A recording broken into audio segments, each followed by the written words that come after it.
রাত গভীর থেকে গভীরতর হচ্ছে। চারদিক নিস্তব্ধ। মাঝে মাঝে ঝিঁঝি পোকার দল একসঙ্গে ডাক ছেড়ে উঠছে, যেন এই নীরবতার সুর ভেঙ্গে তারাই একমাত্র সাহসী। আকাশের চাঁদ বেশ উজ্জ্বল। আলোয় ভেসে যাচ্ছে পুরো উঠোন আর পুকুর পাড়ের শ্যামল পরিবেশ। হালকা বাতাস বইছে, তার ছোঁয়ায় শৈলীর খোলা চুল খানিকটা এলোমেলো হয়ে উঠছে। পুকুরের জলে চাঁদের প্রতিবিম্ব ভেসে উঠছে। ঢেউয়ের ছোঁয়ায় সেটা বারবার ভেঙে যাচ্ছে, আবারও গঠিত হচ্ছে। পুকুর পাড়ের নারকেল আর কাঁঠাল গাছগুলো ছায়ার মতো দাঁড়িয়ে আছে। তাদের পাতার ফাঁক গলে চাঁদের আলো মাটিতে ঝরছে, যেন মৃদু রূপলি আলোয় মোড়া এক জাদুকরী রাত। শৈলী ধীরে ধীরে এসে দাঁড়ালো পুকুর পাড়ে। চারদিকে তাকিয়ে দেখল, নিশানের কোনো চিহ্ন নেই। কি আশ্চর্য! লোকটা তাকে ডেকে উধাও হলো কেন? সে কি আসবে, নাকি আবারও দেরি হয়েছে বলে চলে গেল? একটু ইতস্তত করেই পুকুর পাড়ের একটা কাঁঠাল গাছের পাশে গিয়ে দাঁড়ালো শৈলী। নিজের দুই হাত গুটিয়ে গাছের মোটা কাণ্ডে হেলন দিয়ে চোখ বন্ধ করলো এক মুহূর্তের জন্য। বাতাসের ছোঁয়া শৈলীর মনে এক অদ্ভুত অনুভূতি এনে দিল। অপেক্ষা। গভীর রাতের নীরবতা আর অচেনা এক আবেগ মিশে গিয়ে যেন সময় থমকে গেছে এই জায়গায়। চুপচাপ দাঁড়িয়ে নিজের চোখ পুকুরের পানির দিকে নিবদ্ধ করল শৈলী। কালচে সবুজ পানিতে চাঁদের আলো পড়ে মোহময় এক আভা ছড়িয়ে দিয়েছে। হালকা বাতাসে পুকুরের ওপর তৈরি হওয়া ছোট ছোট ঢেউ যেন আলোকে ভেঙে টুকরো টুকরো করে দিচ্ছে। পাশের শাপলা ফুলের কয়েকটি পাতা ভেসে আছে জলে। তার গায়ে লেগে থাকা শিশির বিন্দুগুলো এক একটা ছোট মুক্তোর মতো ঝলমল করছে চাঁদের আলোর ছোঁয়ায়। পাড়ের কাছে বসে থাকা কিছু নাম না জানা পাখি ডানা ঝাপটিয়ে উড়ে চলে গেল দূরে। আর সেই মুহূর্তে যেন রাতের নীরবতা আরও গভীর হলো। শৈলী মুগ্ধ চোখে তাকিয়ে রইল। কি অপূর্ব! রাতের এই সৌন্দর্য যেন নিশানের জন্যই অপেক্ষা করে আছে। তার নিজের মনে হলো আজকের রাতটাই কেমন যেন অন্যরকম। যখন নীরবে দাঁড়িয়ে থাকা অসম্ভব হয়ে উঠল, শৈলী গভীর আবেগে গুনগুন করে গাইতে শুরু করলো। কতবার ভেবেছিল আপনা ভুলিয়া, তোমার চরণে দিব হৃদয় খুলিয়া, চরণে ধরিয়া তব কহিব প্রকাশী, গোপনে তোমারে সখা কত ভালোবাসি। গানের প্রতিটি শব্দ যেন বাতাসে মিশে গিয়ে আরও কোমল হয়ে ফিরে আসছে। এই রাতের নিস্তব্ধতা, বাতাসের মৃদু দোলা, পুকুরের জলের আন্দোলন সব যেন তার কণ্ঠের সাথে একসঙ্গে সঙ্গীত হয়ে উঠেছে। শৈলী ধীরে ধীরে পুকুর পাড়ের মাটিতেই বসে পড়ল। পা দুটো ভাঁজ করে হাত দিয়ে জলের ছোট্ট ঢেউ ছুঁয়ে দিল একবার। নিশান কি আসবে? সে কি জানে এখানে কেউ একজন অপেক্ষা করছে? নিশান ধীর পায়ে এগিয়ে আসে। গায়ে একটা মোটা শাল জড়ানো।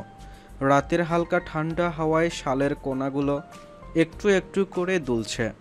শৈলীর এত রাতে ডাকার কারণ এখনো খুঁজে পায়নি সে। বেশ চিন্তিত মনে পুকুর পাড়ে এসে পৌঁছালো। মাত্রই নিশানের কানে সমুদ্রের ঢেউয়ের মতো ভেসে আসলো শৈলীর সরেলা কণ্ঠ। ভেবেছিল কোথা তুমি স্বর্গের দেবতা, কেমনে তোমারে কব প্রণয়ের কথা। ভেবেছিল মনে মনে দূরে দূরে থাকি, চিরজন্ম সঙ্গোপনে পুজিব একাকী। কেহ জানিবে না মোর গভীর প্রণয়ে, কেহ দেখিবে না মোর অশ্রু বারিচয়। আপনি আজিকে যবে শুধাইছ আসি, কেমনে প্রকাশী কব কত ভালোবাসি। নিশান থমকে দাঁড়ালো।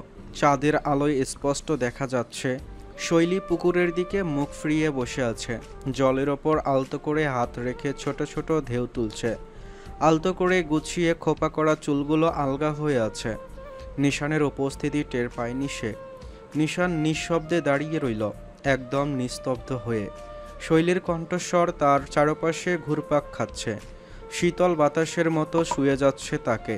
তার চেহারায় যে রাগী অভিব্যক্তিটা প্রায়ই দেখা যায়, সেটাও কোথায় যেন মিলিয়ে গেল। রাতের নির্জনতা, পুকুরের শান্ত জল, শৈলীর কণ্ঠের মায়াবী আকর্ষণ, সব মিলিয়ে নিশান যেন নিজেকে হারিয়ে ফেলল কিছুক্ষণের জন্য। শৈলী তখনও গাইছে। সে জানে না তার এই গানের প্রত্যেকটি শব্দ কারো হৃদয়ে প্রতিধ্বনিত হচ্ছে। নিশান চোখ বন্ধ করল এক মুহূর্তের জন্য। তারপর আস্তে আস্তে শীতল হাত দুটো শালের ভেতরে গুজে নিয়ে শৈলীর দিকে তাকিয়ে রইল। যেন এই মুহূর্তটার শেষ না হয়, এই গানটার শেষ না হয়, যেন এই রাতটা থেমে থাকে শুধু তাদের জন্য। শৈলীর কণ্ঠ তখনও মৃদু সুরে বয়ে যাচ্ছে রাতের নিস্তব্ধতার মাঝে। পুকুরের জলে চাঁদের প্রতিচ্ছবি কাঁপছে, হালকা বাতাসে গাছের পাতারা মৃদু দুলছে। নিশান কিছুক্ষণ দাঁড়িয়ে রইল, মুগ্ধ হয়ে শুনতে লাগলো সেই কণ্ঠস্বর, যা এতক্ষণ শুধু তার কানে নয়, যেন তার হৃদয়ের কোথাও গভীর ছোঁয়া দিয়ে গেছে। কিন্তু হঠাৎই নিজের অবস্থার কথা মনে পড়তেই সে দ্রুত চোখের পলক ফেলল, যেন মোহ ভাঙল তার। এক মুহূর্ত ইতস্তত করল, তারপর শালের ভেতরে রাখা হাত বের করে মুখের কাছে এনে হালকা গলা খাকারি দিল নিশান। শৈলী চমকে উঠল, হঠাৎ কারো উপস্থিতি টের পেয়ে তড়িৎ গতিতে মাথা ঘুরিয়ে তাকালো। পুকুরের দিকে মুখ ফিরিয়ে বসে থাকায় সে টেরই পায়নি যে এতক্ষণ কেউ তার গান শুনছিল। হাত সরিয়ে দ্রুত পুকুর পাড় থেকে দাঁড়িয়ে গেল সে। চাঁদের ম্লান আলোয় দেখতে পেল নিশান দাঁড়িয়ে আছে, গায়ে শাল জড়ানো, চোখে এক অদ্ভুত গভীরতা। শৈলী কিছু বলতে যাবে, কিন্তু কিছুই মাথায় এলো না। নিশানের মুখেও কোনো কথা নেই। কিছুক্ষণ দুজনের মাঝেই শুধু নীরবতা বাজল। পুকুর পাড়ের হালকা বাতাস, নিশানের চোখের অদ্ভুত গভীর দৃষ্টি, শৈলীর কপালের ওপর উড়ে আসা কিছু চুলের গোছা, সব মিলিয়ে মুহূর্তটা এক রহস্যময় আবেশ তৈরি করল। নিশানের অদ্ভুত নীরবতা দেখে শৈলী নিজেই ধীর পায়ে এগিয়ে এলো। নিশানের একটু কাছে এসেই দুহাত পেটের কাছে মুষ্টিবদ্ধ করে রাখল। নিশান এবার ছোট্ট করে শ্বাস ফেলল, কিছু একটা আড়াল করে একটু ইতস্তত করে বলে উঠল, বল কি বলবি? ভ্রু কুঁচকে তাকালো শৈলী, সে আবার কি বলবে। ডাগর ডাগর চোখ জোড়া বড় করে হতবাক গলাতে বলল, আমি কি বলবো নিশান ভাই, আপনিই তো ডাকলেন। নিশানও অবাক হলো বেশ, সে আবার কখন ডাকলো। দুদিকে মাথা নেড়ে সন্দিহান কণ্ঠে বলল, আমি কই? আমি তো ডাকিনি তোকে। শৈলী এবার পুরোপুরি হতভম্ব। পুকুর পাড়ের হালকা বাতাসে তার ওড়নার আঁচল একটু উড়ে উঠল, কিন্তু সে সেদিকে ভ্রুক্ষেপ করল না। কপাল কুঁচকে ধীরে ধীরে বলল, আপনি ডাকেননি? নিশানও ভ্রু কুঁচকে তাকালো শৈলীর দিকে। পলকহীন সেই গভীর দৃষ্টির মধ্যে আজ যেন একটু ধোঁয়াশা লুকিয়ে আছে। মাথা নাড়িয়ে বলল, না, আমি কেন ডাকবো? শৈলী এবার সত্যিই বিভ্রান্ত হয়ে গেল। তাহলে তাহলে সমুদ্র ভাই কেন বলল যে নিশান তাকেই ডেকেছে?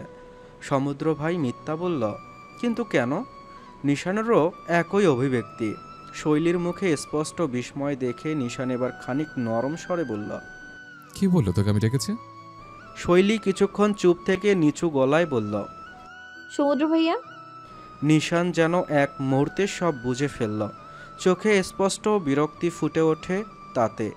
সমুদ্র আর আকাশ তাহলে ইচ্ছে করেই, তার মানে ওরকম করেই শৈলীকে এখানে পাঠিয়েছে। এটা একটা পরিকল্পনা ছিল। নিজের বোকামির ওপর নিজেই বিরক্ত হয় নিশান, কিন্তু ব্যাপারটা খোলাসা করার বদলে নিশান শৈলীর মুখের দিকে চুপচাপ তাকিয়ে রইল। হালকা চাঁদের আলোয় মেয়েটার চোখে এক অদ্ভুত অভিমান ফুটে উঠেছে, যেন নিজের উপস্থিতিটাই এখন প্রশ্নবিদ্ধ তার কাছে। কয়েক মুহূর্ত একেবারে নীরব, কেবল জলের ওপর বাতাসের মৃদু ঢেউ খেলা করছে। শৈলী এবার খানিক চিন্তা করে বিষয়টা বুঝতে পারল। চোখে মুখে অপরাধীর ন্যায় অভিব্যক্তি ফুটে উঠল তার। বেশ গম্ভীর কণ্ঠে বলল, আপনি আসলে ডাকেননি তাই না? শৈলীর কণ্ঠে এক রাশ অভিমান। হয়তো এটা মিথ্যা জেনে কষ্ট হচ্ছে। নিশান ধীরে মাথা নেড়ে বলল, না, কিন্তু শৈলী আর কিছু শুনল না। তাহলে আমি যাই বলেই মাথা নিচু করে পেছন ঘুরে দাঁড়ালো সে, যেন এখান থেকে চলে যাবে। কিন্তু হঠাৎই নিশানের গলা থেকে একটা ভারী সুর ভেসে এলো, কিন্তু যদি ডাকতাম তাহলে কি আসতে?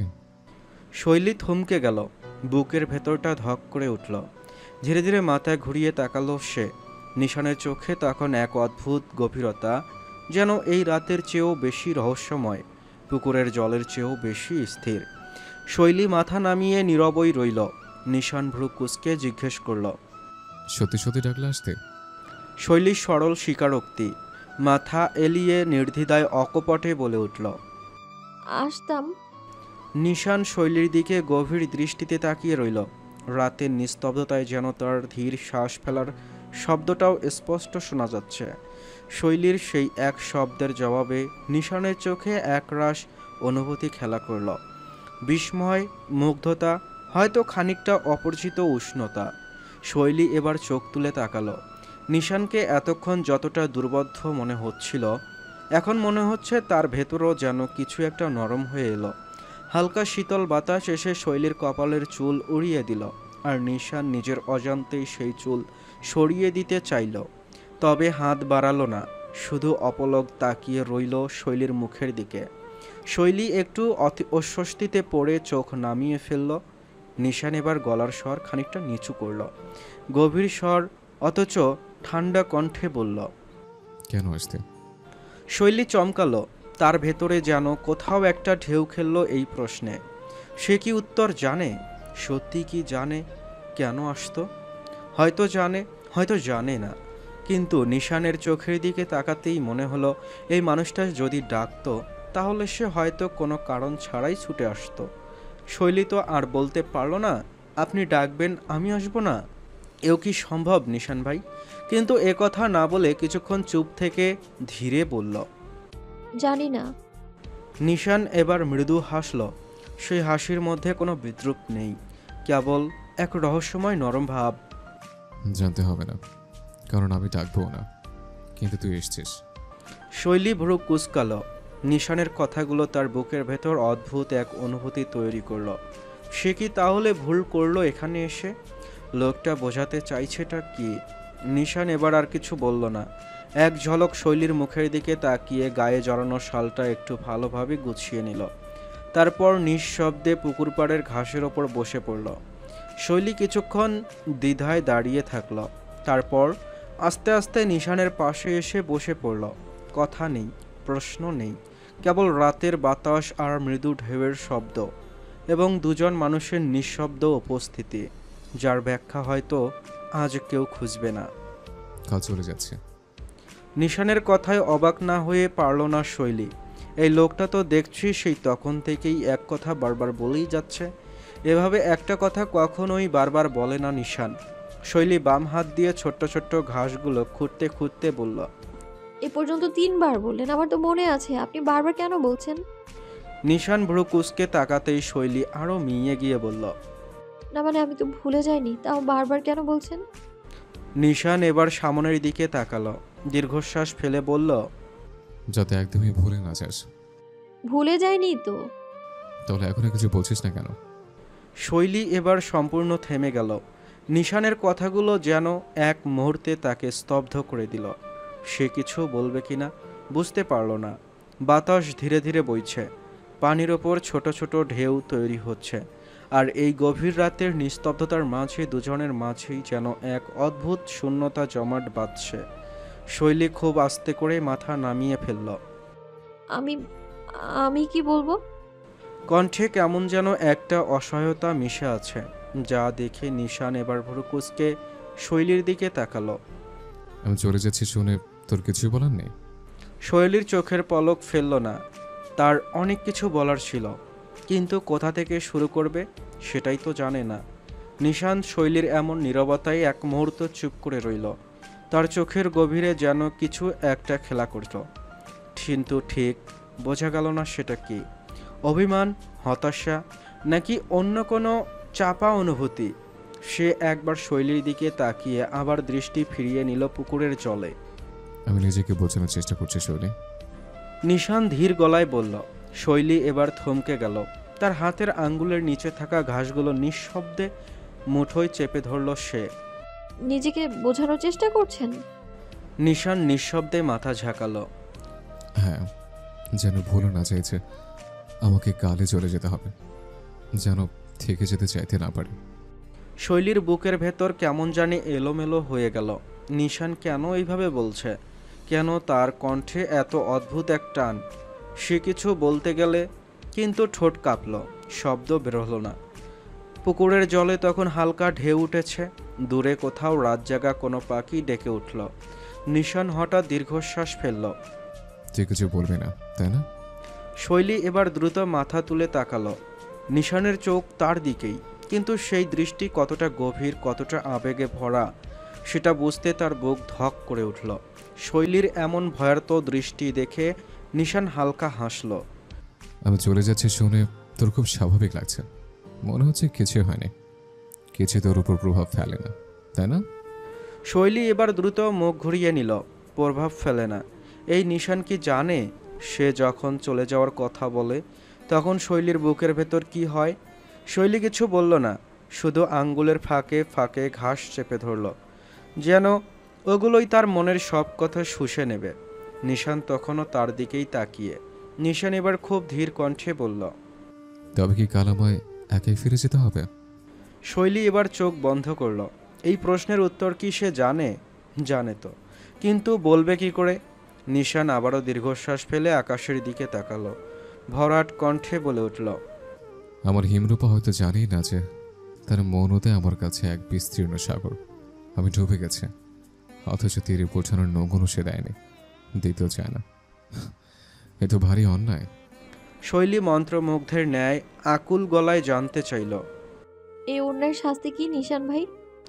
নিশান শৈলীর দিকে তাকিয়ে রইল কিছুক্ষণ, চোখে মুখে এক ধরনের ম্লান হাসি, যেন সে উত্তর জানে কিন্তু বলতে চায় না, অথবা বললেও কিছুই বদলাবে না এই ভেবে চুপ করে আছে।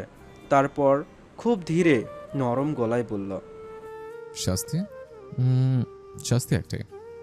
শৈলী নিশানের চোখে গভীর দৃষ্টি রাখল। তার ভিতরে কোথাও এক অজানা ভয় কাজ করছে। নিশান একটানা আকাশের দিকে তাকিয়ে বলল, শাস্তি হলো আমি তীরে পৌঁছানোর আগে এক মহাপ্রলয়, ঝড় উঠবে, আমার নৌকা মাঝপথে ডুবে যাবে। আমি জানব পারে পৌঁছানোর উপায় ছিল, কিন্তু আমি পৌঁছাতে পারিনি। শৈলীর বুক ধোক করে উঠল। নিশান কি কিছু ইঙ্গিত করেছে? সে কি সত্যি চলে যাবে না ফেরার মতো? এই রাতে, এই বাতাসে তার কণ্ঠ এতটা বিষাদময় কেন লাগছে? শৈলী হতবাক হয়ে ফিসফিস করে বলল। আপনি কি সত্যি? নিশান এবার একটু এগিয়ে এসে শৈলীর পাশে বসে পড়ল। তারপর ঠান্ডা গলায় বলল, আমি চাই যদি সত্যি আমার কোনো শাস্তি নির্ধারিত থাকে তবে সেটা আমার হিমরূপাই দিক, অন্য কেউ নয়। শৈলী চোখের পলক ফেলতে পারছে না। নিশান কি চাইছে সে তাকে আটকাক? কিন্তু কিভাবে? সে কি পারবে? নিশানের কণ্ঠ এবার আরও নিচু হয়ে গেল। সে নিজেকেই শোনাচ্ছে। আমি কখনো চাইনি তুই কোনো কিছুর জন্য অপরাধ বোধ করিস, কিন্তু আজ মনে হচ্ছে। আচ্ছা, এই অন্যায়ের বোঝা শুধু আমাকে কেন বইতে হবে? শৈলী নিশানের চোখে চোখ রাখল। রাতের বাতাস ভারী হয়ে উঠল, যেন কিছু একটা ঠিক এই মুহূর্তেই বদলে যেতে চলেছে। শৈলীর মনে এক অদ্ভুত অস্থিরতা ঘুরপাক খাচ্ছে। নিশানের কথাগুলো তার মনের গভীরে অজানা এক তীব্র কষ্টের সঞ্চার করছে। নিশান কেবল এক কঠিন চরিত্র, আজ তার কাছে যেন এক নতুন দিক প্রকাশ করল। সেই দিকটা এতটা নরম, এতটা বিষণ্ণ যে শৈলী বুঝতেই পারছে না কিভাবে এই মুহূর্তে তার অনুভূতি গুছিয়ে বলবে। নিশান এবার কিছুক্ষণ চুপ হয়ে রইল। শৈলীও আর কিছু বলল না, শুধু পুকুরের জলের দিকে তাকিয়ে রইল। এর মধ্যে নিশান তার মুখ ফিরিয়ে আরও আকাশের দিকে তাকালো, যেন কিছুটা দূরের দিকে হারিয়ে যেতে চাইছে। শৈলী জানত নিশান কখনো সহজে তার অনুভূতিগুলো প্রকাশ করে না, কিন্তু আজ কেন এমন অদ্ভুত এক স্নিগ্ধতা তার মধ্যে। নিশান আবার এক দৃষ্টি নিয়ে শৈলীর দিকে তাকালো। সে জানত এই মুহূর্তের পর হয়তো আর কিছুই আগের মতো থাকবে না। তুই তো জানিস কিছু বলার সময় কোথাও না কোথাও আমার কণ্ঠ আটকে যায়, তাই বলে কি কিছু বুঝবি না তুই? আর কত বলবো? তুই তো জানিস আমি বেশি কথা বলতে পারি না। শৈলী আর কিছু বলল না, তার মুখ অদ্ভুত এক শূন্যতায় ভরা। নিশান মৃদু একটা হাসি দিয়ে শৈলীর চোখে চোখ রাখল। আজ এই রাতের শেষ সময়ে তাদের মাঝে এই অদ্ভুত অপ্রকাশিত অনুভূতিগুলো যেন কোনো এক জায়গায় মেলবন্ধন করেছে, যেখানে প্রেম এবং বিদায়ের যন্ত্রণা এক হয়ে ভেসে উঠেছে। আরও কিছুক্ষণ নীরবতা। শৈলী চুপ করে রইল। নিশানের কথা শেষ হওয়ার পরও সে কোনো উত্তর দিল না। নিঃশব্দে বসে থাকলো আকাশের দিকে তাকিয়ে। পুকুরের জলে নিজের প্রতিবিম্ব খুঁজতে খুঁজতে ভেবে চলল অগোছালো হাজারটা চিন্তা। নিশান চলে যাবে, সত্যিই চলে যাবে। তারপর হয়তো বছর গড়িয়ে যাবে, সময় বদলাবে, সব কিছু নতুন হয়ে যাবে, কিন্তু নিশান সে কি নতুন হয়ে যাবে? শৈলী কি সত্যি পারবে এমনভাবে থাকতে যেখানে নিশানের অস্তিত্ব থাকবে না? নিশান হয়তো দূরে কোথাও ভালো থাকবে, নতুন কারোর সঙ্গে গল্প করবে, হয়তো কাউকে ভালোবাসবে। এই চিন্তাটা বুকের ভেতর এক ভয়ানক শূন্যতা এনে দিল শৈলীর। নিশান অন্য কারো হবে, অন্য কারো সঙ্গে এমন জ্যোৎস্না রাত কাটাবে, এমন করে গভীর দৃষ্টিতে তাকাবে। শৈলীর জন্য যে চোখ দুটো এভাবে সব কিছু বলে দেয়, সেগুলো অন্য কারো জন্য কি একইভাবে কথা বলবে? না, না, সে পারবে না। নিশান অন্য কারো হলে সে সহ্য করতে পারবে না। নিশান শুধু তার, শুধু শৈলীর। এই চিন্তাটাই যেন শৈলীকে শেষ করে দিচ্ছে। বুকের মধ্যে এক অদ্ভুত কষ্ট হচ্ছে, ভীষণ ব্যথা। নিশানের সামনে চুপচাপ বসে থাকলেও সে বুঝতে পারছে চোখ ভিজে আছে। নিশান চলে গেলে সে কিভাবে থাকবে? নিশান তো আর কখনো এভাবে নিতেও আসবে না। নিশানের চোখের এই গভীর দৃষ্টি, এই উপস্থিতি, এই স্পষ্ট কিন্তু অসমাপ্ত অনুভূতিগুলো, সব কিছু ছাড়া সে কি সত্যিই বেঁচে থাকতে পারবে? সে তো পারবে না। শৈলীর চোখ দিয়ে অশ্রু গড়িয়ে পড়ল। সে কিছুতেই আটকাতে পারল না কান্নাটা। নিশানের সামনে কাঁদতে চায়নি, কিন্তু এই মুহূর্তে কিছুই আর থামানো সম্ভব হচ্ছিল না। কান্নার ফিসফিসানির শব্দে নিশান অবাক হয়ে তাকিয়ে রইল। শৈলী হঠাৎই কাঁদতে কাঁদতে ফিসফিস করে বলল, আমি পারবো না নিশান ভাই, আমি পারবো না। আপনি আমায় নিয়ে চলুন, আপনার সাথে যাব। নিশান কোনো প্রতিক্রিয়া দেখালো না। চুপচাপ একই ভঙ্গিতে শৈলীর ভেজা চোখের দিকে তাকিয়ে রইল। কি আশ্চর্য! শৈলীর এমন একটা ভয়াবহ কথা শুনেও নিশান কেন প্রতিক্রিয়া দেখালো না কোনো? তাহলে কি সে জানতো যে এমনটাই হবে? শৈলী কাঁপতে কাঁপতে নিশানের দিকে তাকালো। এখনই তাকে বলতেই হবে। সে নিশানকে হারাতে পারবে না। শৈলী চোখ না মুছেই ঢোক গিলল। ঠোঁট ভিজিয়ে কিছু বলতে যাওয়ার আগেই নিশান এক দৃষ্টিতে তাকিয়ে বলে উঠল। আমার সাথে গিয়ে কি করবে? শৈলী নাক টেনে জানান দিল। আপনি যা বলবেন তাই করব। নিশান এবার সত্যিই অবাক হলো। শৈলীর গলাটা এতটা দৃঢ়, এতটা নিশ্চিত কেমন করে হলো? সে কি বোঝে শুনেই বলছে, নাকি আবেগের জোয়ারে ভেসে যাচ্ছে? নিশান গভীর দৃষ্টিতে তাকিয়ে রইল শৈলীর দিকে। একটানা এতক্ষণ তার চোখের জল ঝরছে, তবু সে পিছু হটছে না। নিশান ধীরে ধীরে বলল, আমি যদি বলি ফিরে যা? শৈলীর বুকের ভেতরটা ধক করে উঠল। নিশান কি তাকে দূরে ঠেলে দিতে চাইছে, নাকি পরীক্ষা নিচ্ছে? সে নিশানের চোখের দিকে চেয়ে রইল। কিছুক্ষণ নীরব থেকে ফিসফিস করে বলল, ফিরে যেতে বলবেন কেন নিশান ভাই? নিশান এবার একটা দীর্ঘশ্বাস ফেলল। তার চোখের গভীরতা আরও বাড়ল, যেন রাতের চেয়েও অন্ধকার হয়ে উঠল। কারণ আমি জানি না তোর জন্য আমার কাছে কিছু আছে কিনা। শৈলীর চোখ এবার বিস্ময়ে বড় হয়ে গেল। কিন্তু আমার তো আছে, আমার সব আছে, আমি জানি। নিশান এবার স্থির হয়ে গেল। শৈলীর কণ্ঠে কাঁপুনি ছিল, ছিল কান্নার ফোঁটা মিশ্রিত আকুতি। আমি জানি নিশান ভাই, আমি জানি। শৈলী হঠাৎ করেই নিশানের হাত দুটো ধরে ফেলল। নিশান হতভম্ব হয়ে তার দিকে তাকিয়ে রইল। আপনি যদি নাও জানেন, আমি জানি, আমি সব জানি। নিশানের চোখের পাতায় যেন এক মুহূর্ত কম্পন খেলল। শৈলীর শক্ত করে ধরা হাত থেকে যেন উত্তাপ ছড়িয়ে পড়ল তার শরীরে। এই মেয়েটা এভাবে তার সামনে বসে তাকে জানিয়ে দিচ্ছে যে সে তাকে ছাড়া বাঁচতে পারবে না। এভাবে কেউ কখনো নিশানকে দাবি করেনি আগে, কিন্তু সে কি করবে এখন? নিশান ভ্রুকুচকে জিজ্ঞেস করে, কি জানিস তুই? শৈলী নিঃশ্বাস ফেলল, গলা ভারী হয়ে আসছে, তবুও বলল, আমি জানি আপনি চলে গেলে খুব খারাপ হবে, খুব খারাপ। নিশান এবার গভীর চোখে তাকালো। এক মুহূর্ত নীরবতা, তারপর ধীরে ধীরে বলল, শুধু এটুকু জানিস, আর কিছুই জানিস না? শৈলী চোখের জল ফেলতে ফেলতে মাথা নেড়ে বলল, আর এটা জানি যে আপনি যদি চলে যান তাহলে আমি মরে। বাকি কথাটা বলতে দিল না নিশান। আচমকা শৈলীর বাহু ধরে হ্যাঁচকা টান দিয়ে নিজের একদম কাছে নিয়ে এলো সে। সাথে সাথে চমকে উঠল শৈলী। ভাবেও নিজে হঠাৎ করে এমন করে নিশান তাকে কাছে টানবে। শৈলী রীতিমতো নিশানের শক্ত টানের ধাক্কায় প্রায় নিশানের বুকের কাছে গিয়ে ঠেকল। তার নিঃশ্বাস দ্রুত হয়ে উঠল, চোখ বিস্ময়ে বড় হয়ে গেল। এতটা হঠাৎ, এতটা শক্ত করে। নিশানের হাতের বাঁধনে সে একেবারে নিশ্চল হয়ে গেল, যেন শরীরে আর কোনো শক্তি নেই পালানোর। নিশানের চোখ এখন খুব কাছে, এত কাছে যে শৈলী নিশানের নিঃশ্বাসের উষ্ণতাও টের পাচ্ছে। নিশান এক দৃষ্টিতে তাকিয়ে আছে শৈলীর চোখের গভীরে। তার দৃষ্টি এতটা তীক্ষ্ণ, এতটা দাবিদার যে শৈলী শ্বাস নিতেও ভুলে গেল এক মুহূর্তের জন্য। বাকিটা বলে সাহস দেখাস না শৈলী। নিশানের কণ্ঠ স্বাভাবিক নয়, একটা ভয়ঙ্কর অস্থিরতা ছড়িয়ে আছে তাতে, যেন এই কথাটা সে সহ্যই করতে পারছে না। শৈলীর বুক কেঁপে উঠল। নিশানের কণ্ঠস্বরে এমন একটা হুমকির ছায়া, এমন একটা দাবির ঝাঁজ যে এক মুহূর্তের জন্য দম আটকে গেল তার। নিশানের আঙ্গুলের বাঁধন আরও শক্ত হলো তার বাহুর চারপাশে। শৈলী তাকিয়ে আছে নিশানের চোখে, সেখানে ঝড় বয়ে যাচ্ছে। একটা ভয়ানক অস্থিরতা, একটা চাপার রাগ, আর কিছুটা ভয়। শৈলী হালকা কেঁপে উঠল, ঠোঁট কাঁপল, কিন্তু শব্দ বেরোলো না। নিশান কি ভয় পেয়ে গেছে, নাকি রেগে গেছে, নাকি সে নিজেই জানে না সে কেন এতটা প্রতিক্রিয়া দেখাচ্ছে। নিশান এবার একটু ঝুঁকে এলো, এতটাই কাছে যে শৈলীর গাল গরম নিঃশ্বাসে স্পর্শ পেল। এগুলো ছাড়া আর কিছু জানিস না? শৈলী এবার চোখ বন্ধ করল।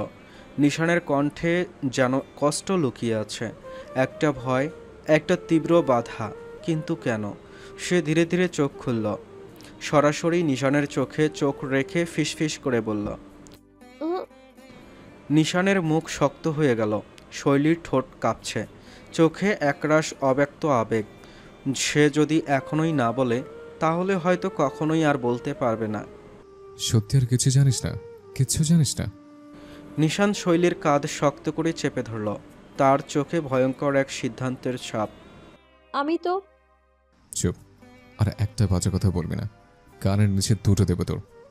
শৈলী হতভম্ব হয়ে তাকিয়ে থাকল। নিশানকে সত্যি তাকে থামিয়ে দিল। তাহলে কি সে শুনতে চায় না? তাহলে কি তার কোনো অনুভূতি নেই?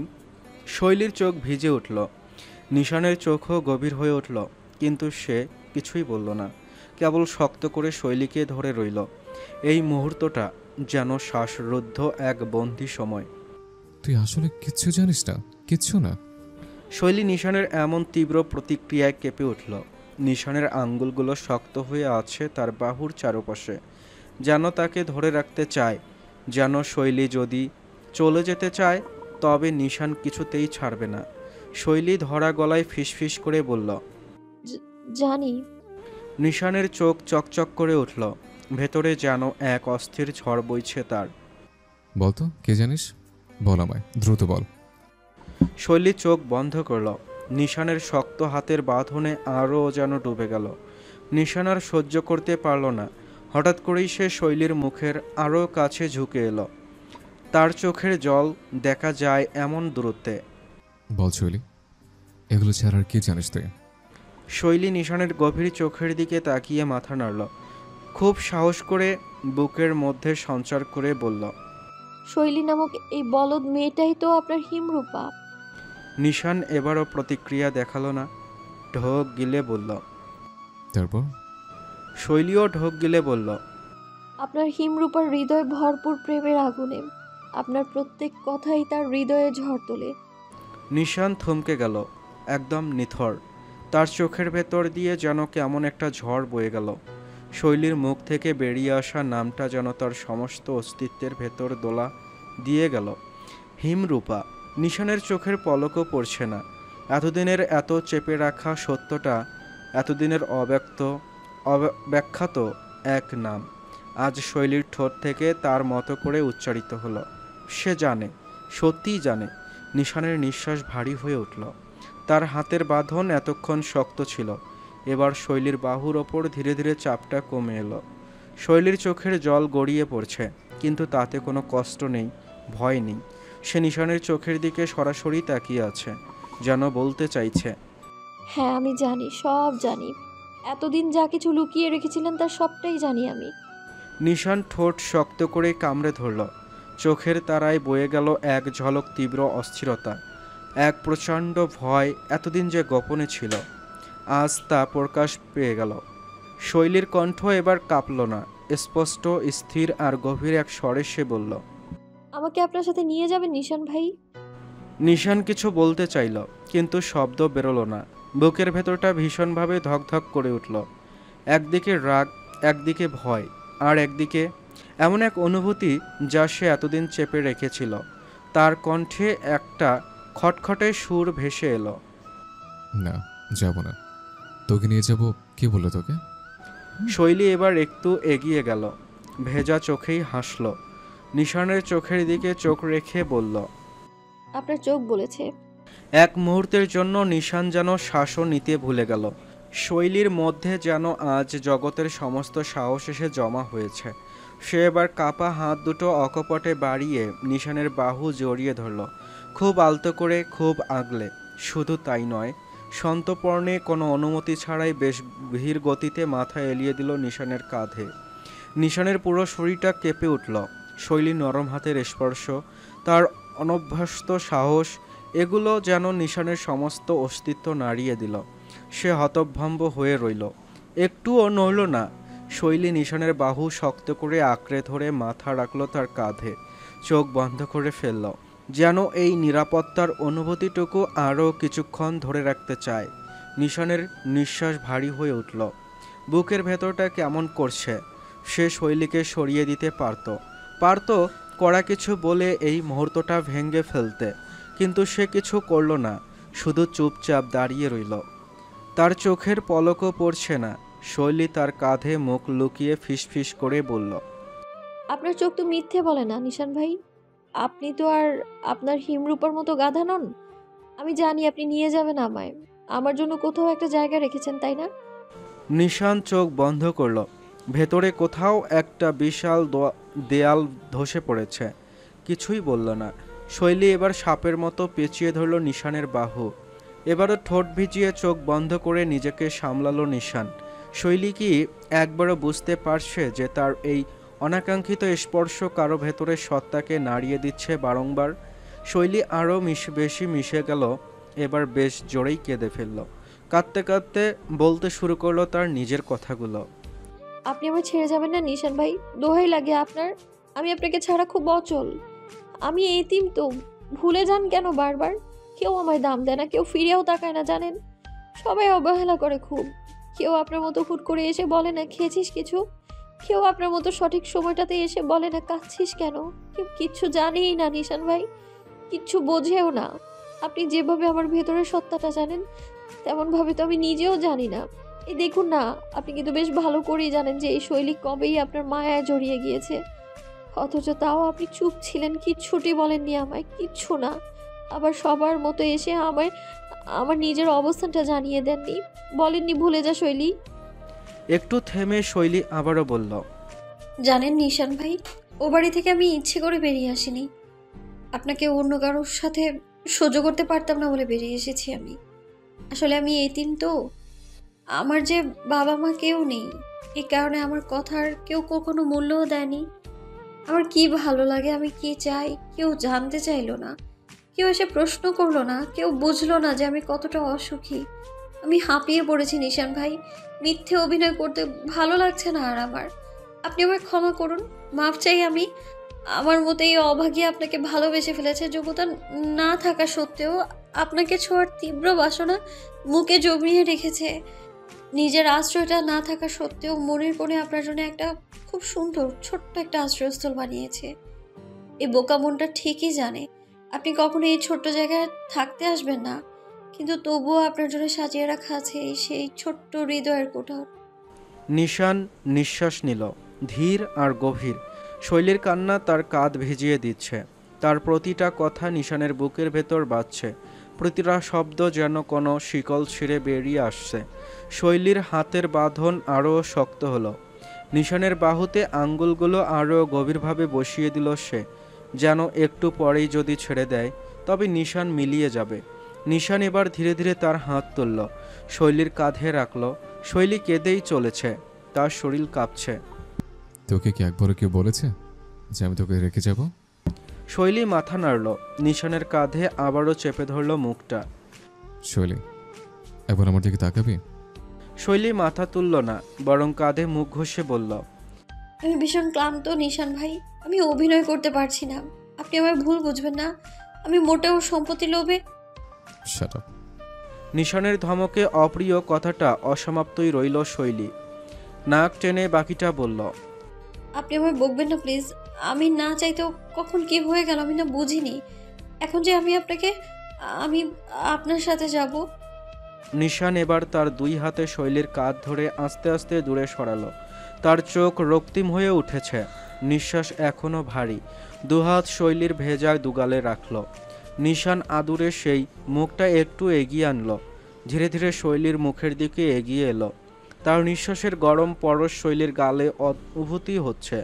তার চোখে অদ্ভুত এক দ্বিধা, কিন্তু এক অদৃশ্য আকর্ষণও ছিল, যা তাকে শৈলীর কাছে আরও কাছে টেনে নিয়ে যাচ্ছে। শৈলীর চোখে কিছুটা ভয়, কিছুটা অনিশ্চয়তা নিয়ে তাকিয়ে নিশান শৈলীর কপালের দিকে হাত বাড়ালো। খুব সাবধানে অগোছালে ছোট ছোট চুলগুলো একপাশে সরিয়ে দিয়ে নির্দ্বিধায় ঠোঁট রাখলো শৈলীর কপালে। শুষ্ক ঠোঁটের আলতো নরম স্পর্শ পেতেই শৈলী চোখ বুজে ফেলল।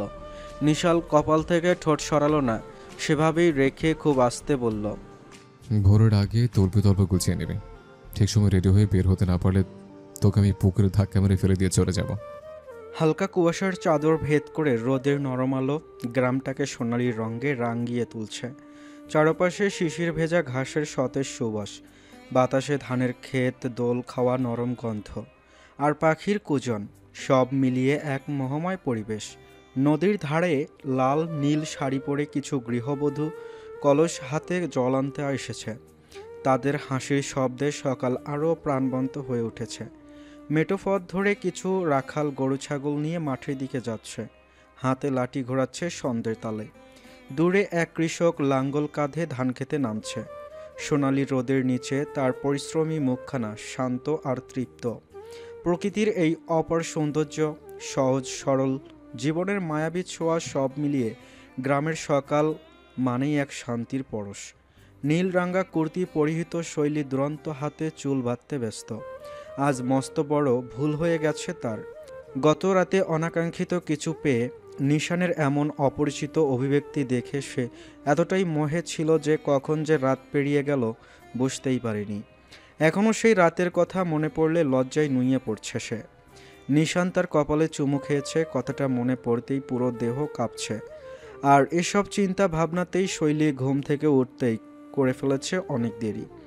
আর নিশান তো আগেই হুমকি দিয়েছে, ঠিক সময়ে উঠতে না পারলে নিয়েই যাবে না। তাই দেরি করে উঠে আলুর ভর্তা আর ভাত গোগ্রাসে গিলছে শৈলী।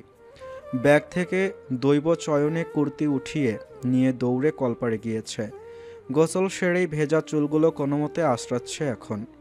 চুল ভেজা থাকায় বাঁধার ইচ্ছাটা দমিয়ে রাখল সে। সেই চুল কাঁধে ছড়িয়ে দিয়ে ঠোঁটে দিল বর্ণহীন ভ্যাসলিন। এরপর এলোমেলো কাপড়গুলো লাগাতারে রীতিমতো ঠেসে ঠেসে ঢোকাতে লাগলো ব্যাগে। ওদিকে সিএনজির ভেতরে বসে বসে কলা খাচ্ছে আকাশ।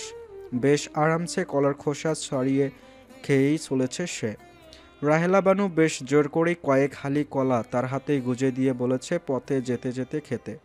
কিন্তু গ্রামের এই সার কীটনাশকবিহীন কলার স্বাদে আপ্লুত হয়ে আকাশ একটার পর একটা খেয়েই চলেছে।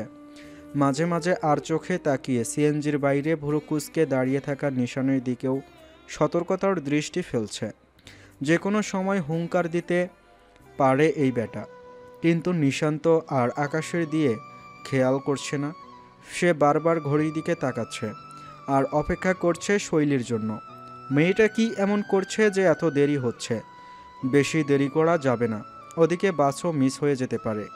নিশানের অস্থির চোখজোড়া দেখে আকাশ এবার মুখে থাকা কলার টুকরো কোনো মতেই গিলল। আসলে প্রস্তুতি নিল নিশানকে একটু জ্বালানোর। তাকে না জ্বালিয়ে তো আকাশের দিনটা শুরুই হয় না। এমনিতেও সকালবেলা উঠে যখন গতরাতের কথা নিশানকে জিজ্ঞেস করেছে তখনই এক রাম ধমক খেয়েছে সে। কিন্তু সে তো মোটেও হারবার পাত্র নয়। গতরাত নিয়ে অবশ্যই যে কোনোভাবেই আকাশ নিশানকে খেপাবে, নইলে পেটের ভাত হজম হবে না। মোটেই হবে না।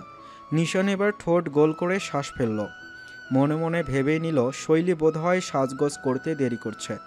আকাশ এবার দুষ্ট চোখে চেয়ে টেনে টেনে ডেকে উঠল, বন্ধু। ফটাফট তার দিকে ভুরু কুঁচকে তাকালো নিশান। আকাশের এরকম ডাক মোটেও পছন্দ নয় তার, কারণ যখনই আকাশ এরকম করে তাকে সম্বোধন করে তখনই উল্টাপাল্টা কিছু মুখ থেকে বের হয়। এবারেও নিশ্চয়ই ভালো কিছু বলবে বলে ডাকেনি সে। নিশান চোখ দিয়ে ইশারা করে আকাশকে চুপ থাকতে বলল, কিন্তু আকাশ ডান হাত উঁচিয়ে বাচ্চাদের মতো করেই বলে উঠল। একটা কথা বল প্লিজ। নিশান এবার চোখ সরু করে সিএনজির ড্রাইভারের দিকে তাকালো, যে কিনা পান মুখে নিয়ে চিবোচ্ছে। নিশানের দৃষ্টি দেখে বেচারা ড্রাইভার মেকি হাসল। লাল হয়ে যাওয়া দাঁত বের করে হেসে আবারও সামনে তাকালো সে।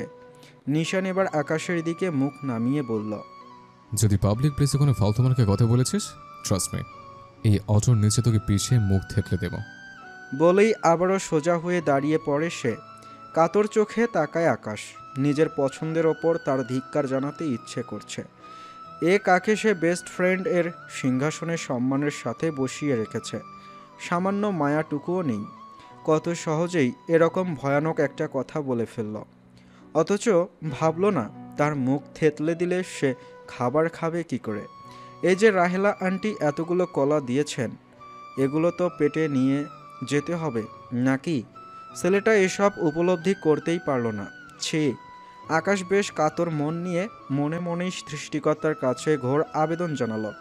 কিন্তু এখন তাকে যে করেই হোক গত রাত নিয়ে নিশানকে একটু কথা শোনাতেই হবে। তাই নিজের আত্মসম্মান বোধকে মাটির চুলায় লাথি মেরে ফেলে দিয়ে দাঁত কেলিয়ে হাসল আকাশ। নিশান এবার চোখ সরু করল। আকাশের মুখের ওই হাসিটা দেখে নিশান বুঝে গেল সামনে নিশ্চিত কোনো বিপদ আসছে। আকাশ যখনই এমন গোপন দুষ্টমি লুকিয়ে হাসে তখনই কিছু একটা ঘটবে, এটা নিশান হাড়ে হাড়ে জানে। আকাশ মুখ টিপে হাসতে হাসতে মাথা একটু কাত করল। তারপর এমন স্বরে বলল যেন নিরীহ গলায় শুধু একটা কথা বলবে। শোনো না বন্ধু, কাল রাতে অত দেরিতে ঘরে ফিরলে কেন? নিশান আর চোখে তাকিয়ে এক পলক দেখল, কিছু না বলেই আবারও সামনে তাকালো। নীরব অপমান, তবুও গায়ে লাগালো না আকাশের। তাও ভালো যে ফিরে এসেছো, আমি তো ভাবছিলাম গত রাতে তুমি আর ফিরবেই না। নিশান ভ্রু কুঁচকালো, কিন্তু ভাবলেশীন ভাবেই শ্বাস ফেলল। আকাশ এবার নিরীহ কণ্ঠে বলল, জানো, তোমার গত রাতে অত দেরি করে ঘরে আসাটা মামি দেখে ফেলেছে। নিশান এবার ফট করে তাকালো আকাশের দিকে। চোখ দেখেই বোঝা গেল বেশ চিন্তিত সে। কিন্তু আকাশ এবার তড়িঘড়ি করে বলল, আরে আরে টেনশন নাও কেন বন্ধু, শুধু তোমাকে দেখেছে, তাকে দেখেনি তো। নিশান এবার স্বস্তি পেয়ে সামনে তাকালে আকাশ আবারও বলল, মামি তোমাকে দেখে সকালে আমায় কি বলেছে জানো? নিশান ধৈর্য ধরে বলল। কি বলেছে? আকাশের ঠোঁটের কোণে হাসিটা আরও গভীর হলো। সে নাটকীয়ভাবে নিশানের দিকে এগিয়ে এসে ফিসফিস করে বলল, উনি বলছিলেন নিশান বেশ বদলে গেছে, এত রাগ, এত গম্ভীর ভাব, ছেলেটা বোধহয় প্রেমে পড়েছে। কথা কি সত্যি বন্ধু? বলে সাথে সাথেই ভ্রু নাচালো সে। নিশানের মুখ যেন সঙ্গে সঙ্গে পাথরের মতো শক্ত হয়ে গেল। এক মুহূর্ত চুপ, তারপর সজোরে বলে উঠল, আকাশ, তোর জান কবজ করতে 1 মিনিটও লাগবে না। সিএনজির ভেতরে বসে থাকা ড্রাইভার পান ফেলে দিল এক মুহূর্তেই। আকাশের কথা সেও শুনতে পেরেছে, তাই সেও মুচকি হাসল। আর আকাশ, সে তো হাসতে হাসতে গড়িয়ে পড়ার মতো অবস্থা। নিশানের মুখের সেই অদ্ভুত অভিব্যক্তিটা দেখে তার হাসি থামছেই না। কিন্তু ঠিক তখনই একটা ঠাস করে একটা শব্দ হলো। আকাশ প্রথমে বুঝল না শব্দটা কিসের, কিন্তু পিঠে হঠাৎ জ্বলতে শুরু করায় বুঝল যে নিশান তার পিঠে বেশ জোরেই ঘুষি মেরেছে। আকাশ অবাক হলো, নিশান তাকে এই সময় মারবে ভাবেইনি সে। সিএনজির ড্রাইভারটাও ভয় পেল। অভিমানে মনটা খারাপ হয়ে গেল আকাশের। তাই সে এবার মনে মনে পণ করল আর কোনো কথাই বলবে না। চুপচাপ সামনে তাকিয়ে মুখে হাত দিয়ে রইল আকাশ। নিশান বরাবরের মতো নির্লিপ্ত ভঙ্গিতে সামনে তাকালো। আকাশ মুখ ভ্যাংচালো। মিনিটখানেক পেরিয়ে গেল। ধূপ ধাপ আওয়াজ পেয়ে সামনে চোখ তুলে তাকালো নিশান। এই তো আসছে সে। নীল রঙের কুর্তি পরে শৈলী যেন এক তীব্র হাওয়া হয়ে দৌড়ে আসছে। কিন্তু নিশানের ভাবনা ভুল প্রমাণিত হলো। সাজগোজের ছিটা ফোটাও নেই শৈলীর। কোনো রকম জাঁকজমক কিছু চোখে না লাগলেও নীল রঙটা বেশ লজ্জিত। তার কুর্তির প্রান্ত বাতাসে উঠছে। ভেজা চুল কাঁধে এলোমেলোভাবে বিছিয়ে আছে। আর ছোটাছুটির তাড়াহুড়োয় গাল দুটো লাল হয়ে উঠেছে। ব্যাগটা এক হাতে ধরে অন্য হাতে অন্যটা ঠিক করতে করতে ছুটে আসছে সে। এমন প্রাণবন্তভাবে কখনো দেখেনি। এ যেন হাওয়ার মতো মুক্ত, উজ্জ্বল আর নিজের মধ্যেই আলো ছড়ানো একটা রঙিন দৃশ্য।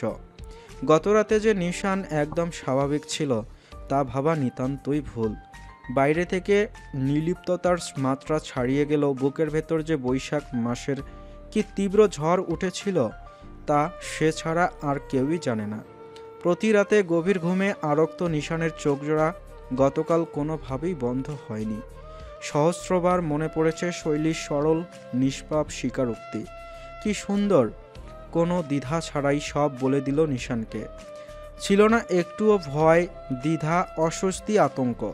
শুধুই ছিল আশা, বিশ্বাস, ভরসা আর রাশি রাশি ভালোবাসা, যা প্রত্যক্ষ প্রকাশ না পেলেও অনুভব করতে পেরেছে দুজনই। দৌড়ে আসতে থাকা মেয়েটা কোনো মতে ওড়না সামলে সোজা এসে নিশানের সামনে দাঁড়ালো। হাঁপাতে হাঁপাতে বলল, দেরি হয়ে গেল নিশান ভাই, তাই না? সরি, ব্যাগ গোছাতে দেরি হয়ে গেছে। বেশ হাঁপিয়ে গিয়েছে শৈলী। দৌড়ে আসার কারণে জোরে জোরে শ্বাস টানছে। নিশান এবার নির্বিকারভাবে দাঁড়িয়ে রইল কিছুক্ষণ। তারপর চোখ নামিয়ে ঠোঁটের কোণে এক পাশে হালকা হাসি টেনে বলল, দেরি হয়নি, তবে অস্থির হইল শৈলী। তবে কি? নিশান এবার একটু এগিয়ে এলো। মুখে সেই চিরচেনার নির্লিপ্ত ভাব, কিন্তু চোখে সেখানে যেন এক অদ্ভুত কিছু খেলা করছে। গভীর, ধীর কোনো অনুভূতি, যা সে মুখে বলবে না, তবে বুঝিয়ে দেবে ঠিকই। একটু ঝুঁকে এসে শান্ত স্বরে বলল, তবে তোর উচিত ছিল একটু তাড়াতাড়ি আসা, একটু তাড়াতাড়ি বলা আর একটু তাড়াতাড়ি অনুভব করা। শৈলী তার কথার মানেটা বোঝেনি। মানে? নিশান তৎক্ষণাৎ অভিজ্ঞের ন্যায় প্রসঙ্গ পাল্টালো। মানে তুই এত হাঁপাচ্ছিস কেন? এত দৌড়াতে হলো কেন? শৈলী এবার সত্যি অস্থির হয়ে পড়ল। একে তো নিশানের এই শান্ত গলা, তার ওপর নিশানের এই চোখের চাহনি, এগুলো তার সাথে ঠিক মানানসই লাগছে না। নিশান কি সত্যিই কিছু বোঝার চেষ্টা করছে, নাকি সে তাড়াতাড়ি মুখ গম্ভীর করে নিয়ে বলল, আর কি করতাম, সময় বেশি হয়ে যাচ্ছিল, আপনি অপেক্ষা করছিলেন। আর শৈলীর কথা শেষ হওয়ার আগেই আকাশ কপট রাগ দেখিয়ে জোর গলায় বলল, হ্যাঁ হ্যাঁ, শুধু নিশানই তো অপেক্ষা করছিল। আমি তো এখানে বাদাম বিক্রি করতে এসেছি, তাই না? আসো, তোমার বাদাম খেয়ে যাও। বলেই দুহাত বুকে গুজে অন্যদিকে ফিরল আকাশ। বুঝিয়ে দিল সে বেশ অভিমান করেছে। আজ মিয়া বিবি দুজনেই তাকে এভাবে অবজ্ঞা করল। আকাশের এমন অদ্ভুত আচরণের কারণ বুঝল না শৈলী, তাই বিভ্রান্তিকর দৃষ্টি ফেলে নিশানের দিকে তাকালো। নিশান এবার একপাশে মাথা কাত করল, ঠোঁটে একটা ক্ষীণ হাসি। ওর মাথায় সবকটা তার ছিঁড়ে গেছে, ওসব কথায় কান্দিস না, ওর তাড়াতাড়ি। শৈলীর এক গাল হেসে দ্রুত বলল, ঠিক আছে, তাড়াতাড়ি চলুন নিশান ভাই, দেরি হয়ে যাবে। নিশান আর কিছু বলল না। শৈলীর প্রতিটি অভিব্যক্তি তার চোখ এড়ায় না, যায় না, গেল না আজও। ওদিকে আকাশ, সে তো এই পুরো দৃশ্য দেখে রীতিমতো হতভম্ব। চুপ করে শৈলী আর নিশানের কথোপকথন শুনছিল, কিন্তু একদমই আশা করেনি যে নিশান এমন অপমানজনক কথা বলবে। আর শৈলীও সায় দিল। হায়, দিন শেষে সবাই তাকে ধোঁকা দিল। নিশান এবার আকাশকে সামনে বসতে দিয়ে নিজের শৈলীর সাথে পেছনের সিটে বসল। আকাশ সামনে বসার আগে একটু এগিয়ে এসে নিশানের কানে কানে বলল, বন্ধু, কাজটা ঠিক করলি না। অভিশাপ দিলাম, ঘরের ভেতর বাসও করতে পারবা না। নিশান এক মুহূর্তের জন্য আকাশের দিকে তাকিয়ে রইল, তারপর ঠান্ডা স্বরে বলল, আজকাল বাপর ইচ্ছেটা কি হারিয়ে ফেলেছিস? আকাশ দ্রুত দুহাত তুলে আত্মসমর্পণের ভঙ্গি করল। না, অবশ্যই না। ওকে ওকে, কিছু বললাম না, চল চল, দেরি হয়ে যাচ্ছে। দিন গড়িয়ে সূর্য এখন আকাশের ঠিক মধ্যখানে। ভর দুপুর। রোদ এতটাই তীব্র যে কংক্রিটের রাস্তা থেকে উত্তপ্ত বাতাস উঠে ঝাপসা করে দিচ্ছে চারপাশ। বহুতল ভবনগুলোর কাছের জানালায় সূর্যের আলো প্রতিফলিত হয়ে চোখ ঝলসে দিচ্ছে। ফুটপাতের ওপর জমে থাকা ধুলো রোদের তাপে যেন আরও উজ্জ্বল হয়ে উঠেছে। বাতাসে হালকা ধুলোর ছাপটা সরিয়ে পড়েছে। রাস্তায় গাড়ির লাইন দীর্ঘ। যানবাহনের ধাতব শরীরে গনগনে আগুনের মতো গরম হয়ে উঠেছে। বাস, ট্রাক, প্রাইভেট কার সব কিছুতেই যেন এক ধরনের অবসন্নতা নেমে এসেছে। হঠাৎ হর্নের বিকট শব্দ, রাগান্বিত চালকদের তাড়া, আর রাস্তায় মানুষদের ক্লান্ত হাঁটা, সব মিলিয়ে শহরের দুপুর এক অদ্ভুত গরম এবং বিরক্তির মিশেলে জ্বলতে থাকে। বাস শহরে ঢুকে পড়েছে। চারপাশে কংক্রিটের দালান কোঠা, গিজগিজে যানজট আর বিকট শব্দের এক অস্থির মিশ্রণ। দিন গড়িয়ে সূর্য এখন ঠিক মাথার ওপরে। রোদ এতটাই চড়া যে জানালার কাচ গরম হয়ে উঠেছে। নিশান পাশের জানালা দিয়ে তাকিয়ে আছে। চোখের সামনে শহরের চিরচেনা দৃশ্য, দীর্ঘ লম্বা ফ্লাইওভার, নিচে অসংখ্য গাড়ির জট, ফুটপাতে ক্লান্ত পথচারীদের ধীর পদক্ষেপ। দূরের এক চায়ের দোকানে কেউ গামছা দিয়ে ঘাম মুছে ধোয়া ওঠা কাপ হাতে নিয়ে বসে আছে। বাসের মধ্যে এসির ঠান্ডা বাতাস বইলেও বাইরের উত্তাপ যেন জানালার কাচের ওপাশ থেকে অনুভব করা যাচ্ছে। নিশান সজাগ, তার চোখ সতর্ক, কিছুটা চিন্তামগ্ন। ভেতরে একটা চাপা উত্তেজনা টের পাচ্ছে সে। তার মুখে কিছু নেই, শুধু হাতের আঙ্গুলগুলো অন্যমনস্কভাবে একটা ছন্দে নাড়াচ্ছে। তার পাশেই শৈলী, গভীর ঘুমে তলিয়ে গেছে মেয়েটা। হয়তো ক্লান্ত, কিংবা গত রাতের কথা ভেবে এতটা নিশ্চিন্তে ঘুমিয়ে পড়েছে। নিশান এক ঝলক তাকিয়ে দেখল, শৈলীর মাথাটা জানালার কাছের গায়ে হেলান দিয়ে আছে। নিঃশ্বাস প্রশান্ত, ঠোঁটের কোণে যেন একটা অদ্ভুত কোমলতা। হালকা দুলতে থাকা বাসের ছন্দের সাথে মেয়েটার ঘুম আরও গভীর হচ্ছে। সময় নিল নিশান।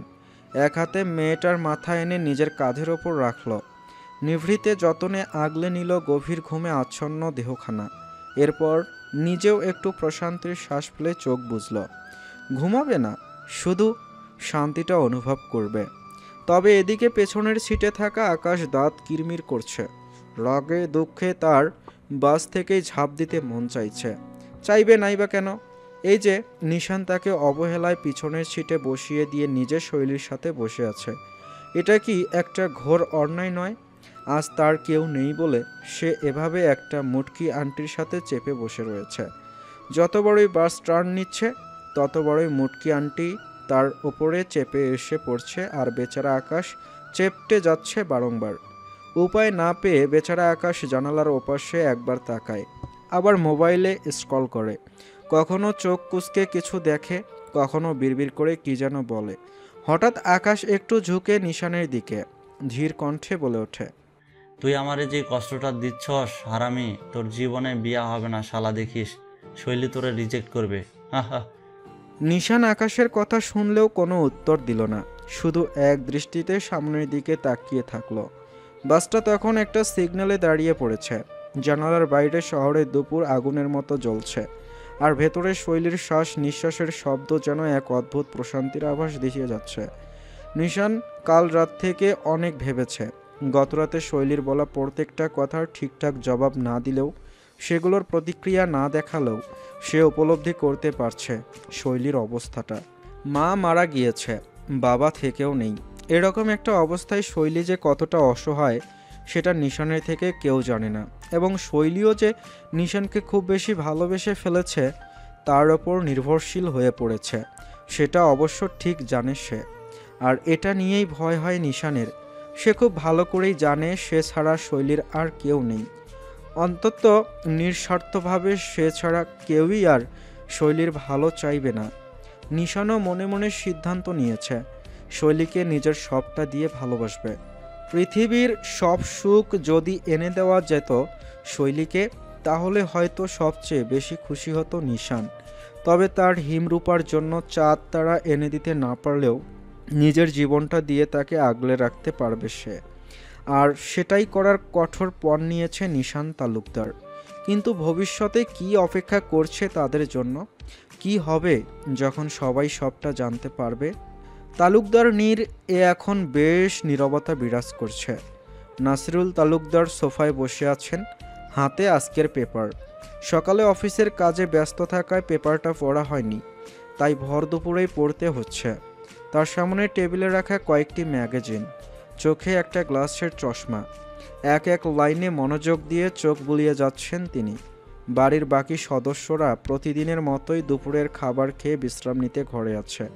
আজ নিশানের ফিরে আসার কথা, কিন্তু কখন আসবে এ বিষয়ে অবগত নন তিনি।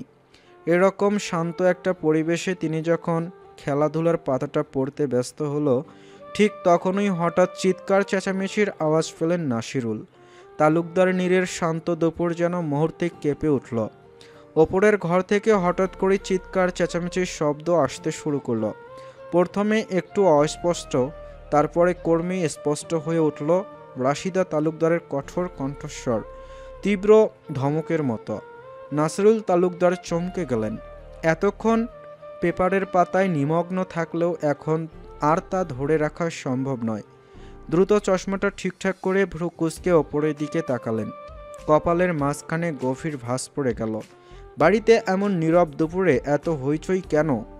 ঠিক তখনই ওপরের সিঁড়ির দিকে চোখ পড়তেই দৃশ্যটা স্পষ্ট হলো। রাশিদা তালুকদার মিমির বাহু শক্ত করে চেপে ধরে টেনে টেনে নিচে নামিয়ে আনছেন। মুখটা কঠিন, চোখে রাগের ঝলক। মিমি প্রথমে প্রতিরোধের চেষ্টা করলেও রাশিদা তালুকদারের দৃঢ়তার সামনে সেটা কোনো কাজেই আসেনি। তার মুখটা ফ্যাকাশে হয়ে গেছে, চোখে মুখে আতঙ্কের ছাপ। পেছন থেকে রিমি দৌড়ে আসছে, মুখে স্পষ্ট চিন্তার ছাপ। গায়ের ওড়না সামলে দ্রুত নেমে আসছে সে, যেন কিছু বলতে চায়, কিন্তু শব্দগুলো আটকে যাচ্ছে কণ্ঠে। আটকাতে চাইছে নিজের মা ও বোনকে, কিন্তু সে অক্ষম। নাসিরুল তালুকদার পুরো ব্যাপারটা বোঝার আগেই চেয়ার থেকে উঠে দাঁড়ালেন। মুখ শক্ত হয়ে গেল তার। এক হাত দিয়ে চশমা নামিয়ে হাতে নিয়ে স্পষ্ট গলায় বললেন, এটা কি হচ্ছে রশিদা? কিন্তু রাশিদা তালুকদার যেন কোনো কিছু শোনার জন্য একদমই প্রস্তুত নন।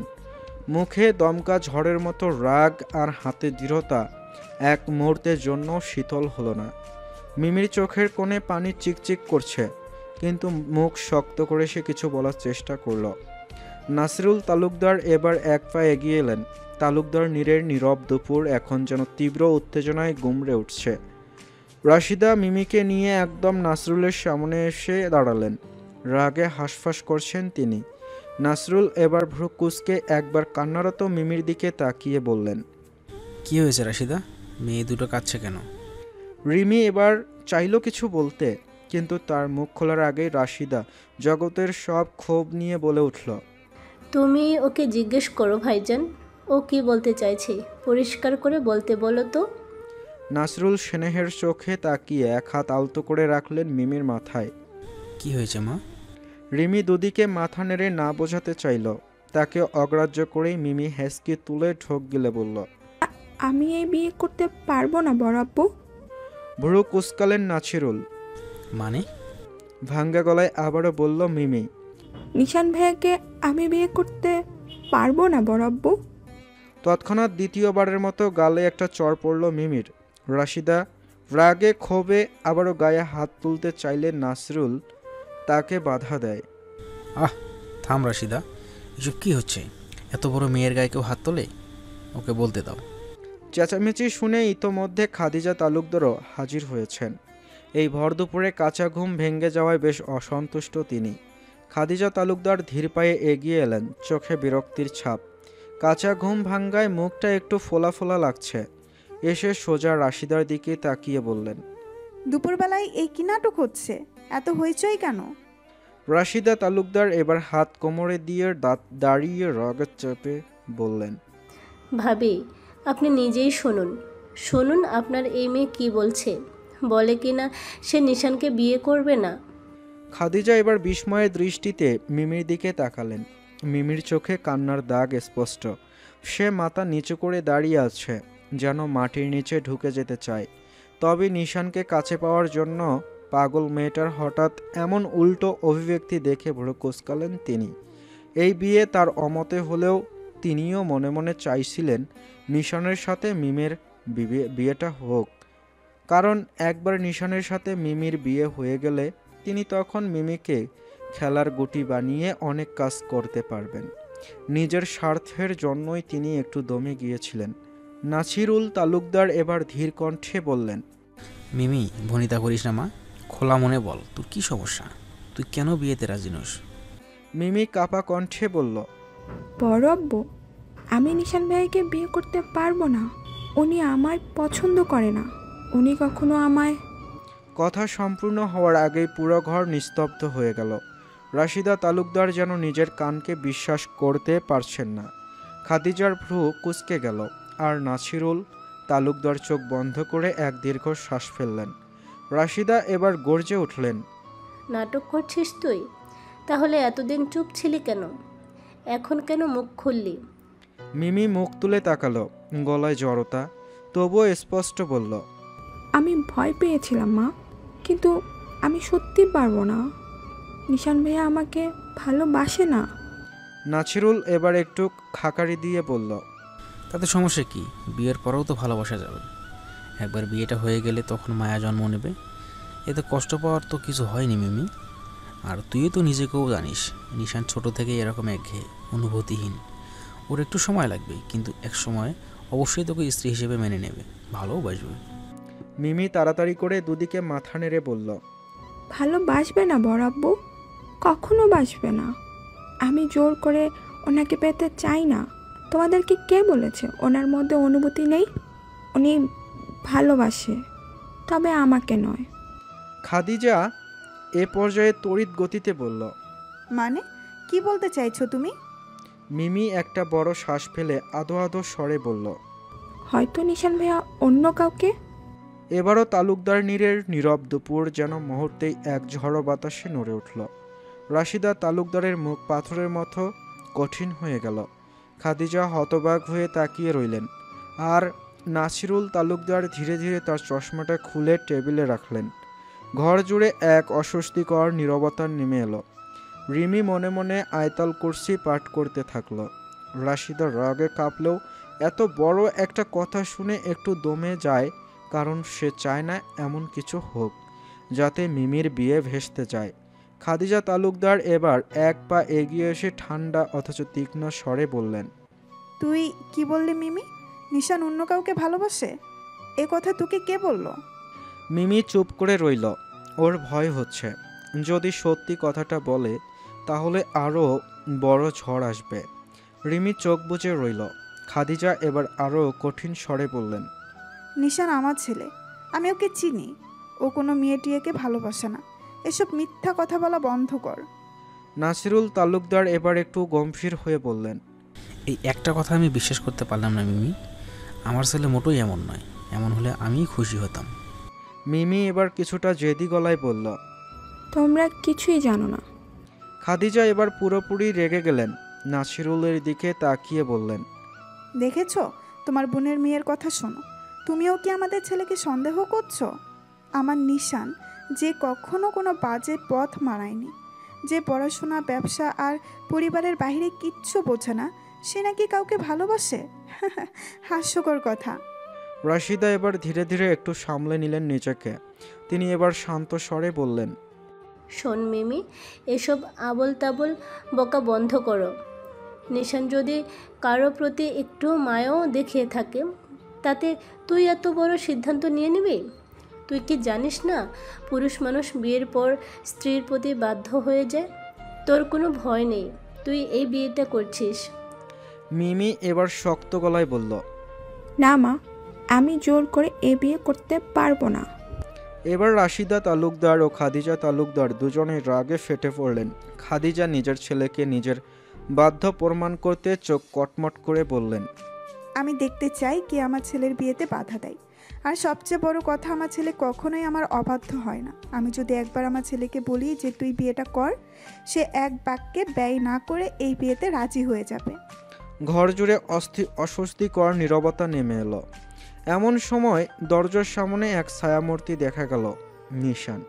সে কখন এসেছিল কেউ জানে না, কিন্তু এখন সে দাঁড়িয়ে আছে দরজার কাছে, মুখ গম্ভীর, চোখে জ্বলছে অদ্ভুত এক অনুভূতিতে। এতক্ষণ ধরে সব কথা শুনেছে সে। আকাশ গাড়ি থেকে নেমেই বাড়ি চলে গেছে। শৈলীও উপস্থিত। বাড়ির সদর দরজার পা রাখতে এরকম একটা পরিবেশ দেখে থমকে গিয়েছিল শৈলী। কিন্তু নিশান চুপচাপ নীরব অভিব্যক্তিতে এতক্ষণ ধরে সব কিছু পর্যবেক্ষণ করে চলেছিল। নিশান যে সদর দরজায় দাঁড়িয়ে রয়েছে এটা শুধুমাত্র রিমিই দেখতে পায়। সে বিড়বিড় করে বলে ওঠে, নিশান ভাই। রিমির কথা শুনে উপস্থিত সবাই চট করে দরজার দিকে তাকায়। ঘরের বাতাস যেন ভারী হয়ে ওঠে। সবাই দরজার দিকে তাকাতেই নিশানের উপস্থিতি এক মুহূর্তের জন্য তাদের বাক রুদ্ধ করে দিল। তার চোখ দুটো স্থির, মুখ গম্ভীর। এই বাড়ির সব মানুষ তাকে বরাবরই কঠোর, নির্লিপ্ত ও নিয়ন্ত্রণহীন বলেই চিনে এসেছে। অথচ এখন তার চোখের গভীরে এমন কিছু আছে যা তারা আগে কখনো দেখেনি। সবাই প্রথম দফায় অবাক হয়ে গেলেও খাদিজা তালুকদার যেন প্রমাণ করার সুযোগ পেয়ে গেলেন। তিনি দ্রুত গতিতে এগিয়ে গেলেন, নিশানের বাহু চেপে ধরে বলতে থাকলেন, এই তো আমার ছেলে এসে গেছে, এখন ওই আসল কথা বলবে। এই এদিকে তাকা নিশান, ঠিকঠাক বল তো, এই মেয়ে কি বলছে এসব? তুই কি এই বিয়ে করবি না? নিশান সবার দিকে এক পলক তাকিয়ে ভ্রু কুঁচকে বলল, কোন বিয়ে মা? কার বিয়ের কথা বলছো তুমি? খাদিজা এবার শ্বাস ফেললেন। তিনি তো ভুলেই গিয়েছিলেন যে নিশানকে এখনো কিছু বলা হয়নি। খাদিজা এবার চোখের ইশারায় নাসিরুলকে বললেন যাতে ছেলেকে সব কিছু বুঝিয়ে দেয়। নাসিরুল এবার নিজের ছেলের দিকে গম্ভীর অভিব্যক্তি নিয়ে এগিয়ে এলেন। খাদিজা চুপচাপ সরে গিয়ে সোফায় বসে পড়লেন। ভীষণ ক্লান্ত লাগছে তার। রাশিদা কৌতূহলী দৃষ্টি নিয়ে তাকিয়ে থাকলো সামনের দিকে। রিমি ভয়ে জবথবু হয়ে দাঁড়িয়ে রইল। মিমি ঢোকের পর ঢোক গিলছে। সামনে কি হবে কিছুই বুঝতে পারছে না। নাসরুল এবার নিশানের সামনে গিয়ে বলতে শুরু করলো, দেখ নিশান, তোর বয়স হয়েছে, আর বাড়াবাড়ি করিস না। এভাবে বকাটে বাউন্ডুলে ছেলেদের মতো তুই বাড়িতে বসে বসে থাকতে পারিস না। অনেক হয়েছে বাবা, এবার বিয়েটা করা তোর দরকার। তোকেও তো সংসার করতে হবে, তাই না? ভেবে দেখ, তোর মা বাড়িতে একা থাকে, তার কি একটা সাথীর প্রয়োজন নেই বল? এই জন্য আমি, তোর মামুনি আর তোর মা সিদ্ধান্ত নিয়েছি মিমির সাথে তোর বিয়ে দেব। তুই তো জানিস তোর মামুনির কী অবস্থা। এই অবস্থায় দুই মেয়েকে যদি আমরা বিয়ে দিয়ে বাড়ির বাইরে পাঠিয়ে দেই, তাহলে তোর মামুনি কি নিয়ে বেঁচে থাকবে বল? এই কারণে মিমির সাথে আমরা তোর বিয়ের সিদ্ধান্ত নিয়েছি। আমি আশা করব তোর কোনো আপত্তি নেই। তোর মায়ের ভাষ্য মতো তুই যেহেতু আমাদের বাধ্য সন্তান। রিমি ভেবেছিল নিশান মনে হয় এখনই হুঙ্কার দিবে, কিন্তু কিছুই বলল না নিশান। শৈলী ঠিক এই ভয়টাই পাচ্ছিল। সে পুরোপুরিভাবে মাথা নিচু করে নিশানের পেছনে নিজেকে আড়াল করে রাখল, যাতে রাশিদা তালুকদার তাকে দেখতে না পায়। এমনিতেও এই পরিস্থিতিতে কেউ তার দিকে নজর দিচ্ছে না। নিশান এবার হাতে থাকা ব্যাগটা নিচে নামিয়ে রেখে বরাবরের মতো নির্বিকার ভঙ্গিতে জবাব দিল, তোমাকে কে বলো বাবা যে আমি সংসার করবো না? আমি মোটেই হুমায়ুন আহমেদ রূপমনুষ্যের হিমু চরিত্র নয় যে আমার সংসার করার ইচ্ছে থাকবে না। আমি অবশ্যই সংসার করব। খুশিতে আপ্লুত হলেন খাদিজা। রাশিদার মুখেও হাসি ফুটে উঠল তৎক্ষণাৎ। কিন্তু রিমি এবং মিমি অবাক নেত্রে চেয়ে রইল। শৈলীর কোনো অনুভূতি নেই। সে চোখ বুজে সৃষ্টিকর্তাকে স্মরণ করছে। নাসরুল সন্তুষ্ট দৃষ্টিতে মাথা নেড়ে বলেন, তাহলে তো আর কোনো সমস্যাই থাকলো না। দেখেছিস রাশিদা, তুই শুধু শুধু এমন অশান্তি করছিলি। মিমিও কোনো কারণ ছাড়াই। নাসিরুলের কথা শেষ হওয়ার আগে নিশান আবারও বলল, কিন্তু বাবা, আমি খুব দুঃখের সাথে জানাচ্ছি যে মিমির সাথে সংসার করা আমার পক্ষে সম্ভব না। এ পর্যায়ে রিমি, মিমি আর শৈলী বাদে বাস পড়ল সবার মাথায়। নাসরুল ভুরু কুঁচকে তাকালেন। মানে? খাদিজা এবার সোফা থেকে ধুম করে উঠে দাঁড়িয়ে তড়িঘড়ি করে বলে উঠলেন, দোহাই লাগে তোর নিশান, খবরদার তুই বলিস না যে মিমির বলা কথাটা সত্যি। তুই কাউকে পছন্দ করিস, এটা মোটেই বলিস না কিন্তু। রাশিদাও তাল মেলালেন। খবরদার নিশান, তুই। নিশান বিরক্তির সুরে বলে উঠল, আশ্চর্য, এখানে হচ্ছেটা কি? বাবা, মা, তোমরা কি শুরু করেছ? ছোট থেকে তোমরা আমাকে কোনো কাজে কখনো বাধা দাওনি, আমার উপর ভরসা রেখেছ সবসময়। তোমরা খুব ভালো করেই জানো আমি এমন কোনো সিদ্ধান্ত নেই না যেখানে আমার নিজের ক্ষতি হয়, পরিবারের ক্ষতি হয়। সেখানে তোমরা আমাকে না জানিয়ে এরকম করে একটা বিয়ের সিদ্ধান্ত কিভাবে নিতে পারলে? আমার মতামত নেওয়ার প্রয়োজন বোধ তোমাদের মনে হলো না কেন? এই প্রথম খাদিজা তালুকদার নিজের ছেলের চোখে এমন এক কঠোরতা দেখলেন যা তাকে থমকে দিল। নিশান চুপ থাকার মানুষ, তা তিনি জানেন, কিন্তু এই নীরবতা যে এতটা শক্তিশালী হতে পারে তা কখনো ভাবেননি। শৈলী চোখ দিয়ে টপ টপ করে জল পড়ছে। সে জানে নিশান যা করছে সেটা তার জন্যই, কিন্তু সে এটাও জানে এই কথাগুলোই আগামীতে আরও বড় ঝড় ডেকে আনবে। তোর কি সত্যি কারো প্রতি কোনো দুর্বলতা আছে? তুই কাউকে পছন্দ করিস? রাশিদা হতভম্ব হয়ে বলে উঠলেন। নিশান কিছুই বলল না। তার দৃষ্টি ধীরে ধীরে ঘরময় ঘুরে বেড়ালো। তারপর স্থির হলো মিমির দিকে। মিমির হাত দুটো কাঁপছে, ঠোঁট শুকিয়ে গেছে। নাসিরুল তালুকদার এবার গম্ভীর স্বরে বললেন, নিশান চুপ করে থাকবি না? সত্যি কি মিমি যা বলছে তা সত্য? নিশান এবারও চুপ। তার চোখে অদ্ভুত এক শীতলতা, যেন এই কথাগুলোর কোনো মূল্যই নেই তার কাছে। খাদিজা এবার এক ধাপ এগিয়ে এলেন, কণ্ঠস্বর কঠিন, নির্দেশনামূলক। নিশান, আমি তোর মা। আমি তোকে প্রশ্ন করছি, উত্তর দে নিশান। তোর জীবনে অন্য কেউ আছে কি না? সত্যি বলতে আমি তোর মতামতকেই বেশি গুরুত্ব দেব বাবা। তুই বল, কাকে তোর পছন্দ? নিশান এবার ধীরে ধীরে চোখ বন্ধ করল, গভীর শ্বাস নিল, তারপর ঠান্ডা স্বরে বলল, আমি এসব প্রশ্ন উত্তর দিতে চাই না। তার এই নির্লিপ্ত উত্তর যেন পুরো ঘরকে আরও অস্বস্তিকর নীরবতায় ডুবিয়ে দিল। শৈলী এতক্ষণ চুপ ছিল, কিন্তু নিশানের এমন আচরণ দেখে তার ভ্রু কুঁচকে গেল। সে জানে এই নীরবতা সব কিছু থেকেও বেশি কিছু বলে দিচ্ছে। রাশিদা এবার মুখে হাত চাপলেন, যেন তার কল্পনার বাইরের কিছু ঘটে গেছে। খাদিজার দৃষ্টি এবার আরও তীক্ষ্ণ হয়ে উঠল। নিশান এবার চোখ তুলে তাকালো মায়ের দিকে। তার গলায় কোনো আবেগ নেই। নাসিরুল তালুকদার এবার স্বাভাবিক ভঙ্গিতে বললেন, তাহলে তুমি এই বিয়ে করবে না? না। শক্ত কণ্ঠে জবাব দেয় নিশান। তার জবাবের অভিব্যক্তি দেখে পিছন থেকে কেঁপে ওঠে শৈলী। নাসিরুল দীর্ঘশ্বাস ফেললেন। তাহলে বলো, কাউকে পছন্দ করো তুমি? নিশান এবার খানিক মাথা ঘুরিয়ে পেছনে মাথা নিচু করে নিজেকে আড়াল করে রাখা শৈলীর দিকে তাকালো। তার টলমল করা ভেজা চোখের দিকে তাকিয়ে কাট কাট কণ্ঠে জবাব দিল, হ্যাঁ, একজনকে। নিজের স্ত্রীর মর্যাদা দেওয়ার খুব ইচ্ছা। শৈলী মায়াময় দৃষ্টি ফেলেছে। ততক্ষণে নিশান সামনে তাকিয়েছে। নিজের গম্ভীর ছেলেকে হঠাৎ করে এমন কাট কাট কণ্ঠে কথা বলা দেখে স্তব্ধ হলেন খাদিজা তালুকদার। রাশিদাও বেশ অবাক হলেন। নাসরুল মাথা নেড়ে জানতে চাইল, কে সে, বলো। নিশান এবার মুচকে হাসল। চোখের মধ্যে কি যেন এক অদ্ভুত দৃষ্টি দেখা গেল তার। হঠাৎ করেই খুব বিষাদ গলায় বলতে শুরু করলো, জীবনে প্রথম কোনো নারীর এক ফোঁটা অশ্রু বুকের ঠিক বা পাঁচরে এসে লেগেছে। প্রথমবার অনুভব করেছিলাম আমার বুকের বা দিকটা শূন্যতায় খা খা করছে, যা এতদিন টের পাইনি। সহসা অস্থির হলাম, খুঁজতে শুরু করলাম সেই পূর্ণতা। হঠাৎ করে উপলব্ধি করে ফেললাম সে আর কেউ নয়, সেই পূর্ণতার নাম শৈলী। বা পাঁচরের পূর্ণতা দেওয়ার জন্য সে জন্মেছে, শুধু আমার জন্য। দেরি করলাম না, সাথে সাথে তার নাম দিয়ে দিলাম আমার হিমরূপা। সাথে সাথে যেন তালুকদার নীর কেঁপে উঠল। এতক্ষণ ধরে নির্লিপ্ত ভঙ্গিতে সবকিছু সামাল দেওয়া নাসরুল তালুকদারও যেন স্তব্ধ হয়ে তাকালেন নিজের ছেলের দিকে। খাদিজার শরীর ভেঙে পড়তে পড়তে নিজেকে সামলে নিলেন। রাশিদাও অবাকে চূড়ান্ত পর্যায়ে পৌঁছে নিজের মেয়ে দুটোর দিকে তাকালেন। তৎক্ষণাৎ বুঝতে পারলেন যে আর কেউ না জানলেও এরা দুজন ঠিকই জানত। খাদিজা বিস্ময়ে হতভম্ব হয়ে বলে উঠলেন, এ তুই কি বলছিস নিশান? নিশান মাথা নেড়ে জবাব দিল, শৈলীকে বিয়ে করতে চাই আমি। নিশানের বলতে দেরি হলো। নাসিরুল তালুকদারের সাথে সাথে তেড়ে এসে নিশানের গালে একটা চড় লাগাতে দেরি হলো না। নিশানের গালে শক্তপোক্ত হাতের চড় পড়তেই সবাই চমকে উঠল। নিশানের পেছনে থাকা শৈলী আঁতকে উঠল। ঠোঁট ভেঙে কান্না চলে আসলো তার। সে তড়িঘড়ি করে পেছন থেকে নিশানের শার্টের একটা অংশ খামচে ধরল।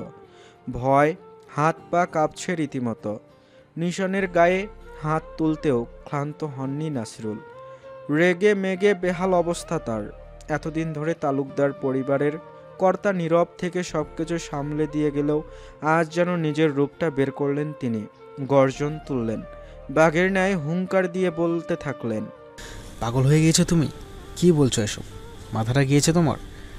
যা বলছো ভেবে বলছো তুমি? শেষমেশ ওকে পছন্দ করলে, আর কেউ ছিল না? এই ইতি মেয়েটাকে তুমি, তোমার পছন্দ দেখে আমি অবাক হচ্ছি। নিজের বড় আব্বুর হঠাৎ এমন পরিবর্তন দেখে শৈলী ভেজা চোখে অবাক হয়ে তাকালো। ইনি কি সেই নাসিরুল তালুকদার যে কিনা শৈলীকে এতটা আদর করত, ভালোবাসত, সবার আড়ালে স্নেহ করত? তিনিই আজ তাকে এতিম বলে সম্বোধন করছে। হঠাৎ করেই শৈলীর মনে হলো পৃথিবীতে আসলে কেউই কারো জন্য নয়, সবই মায়া, সবই অভিনয়। এদিকে প্রথমবারের মতো নিজের বাবার হাতে চড় খেয়েও কোনো রকম প্রতিক্রিয়া দেখালো না নিশান। খুব নীরব থাকলো সে।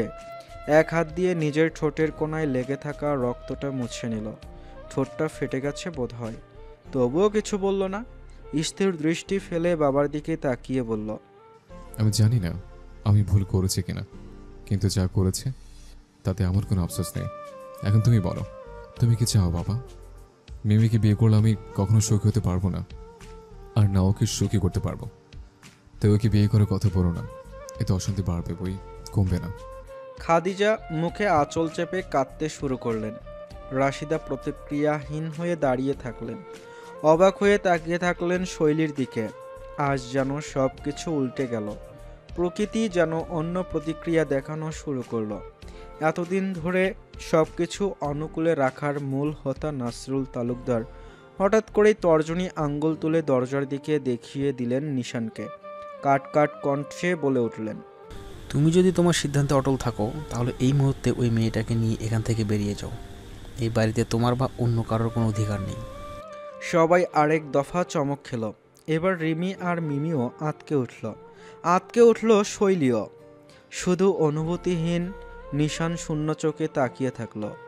নাসিরুল গম্ভীর কণ্ঠে আবারও বলে উঠলেন, সবাই শুনে রাখো, আজ আমি নাসিরুল তালুকদারকে বলে দিচ্ছি, আজ থেকে এই বাড়িতে নিশান তালুকদার বা শৈলী তালুকদার কারো কোনো অধিকার নেই।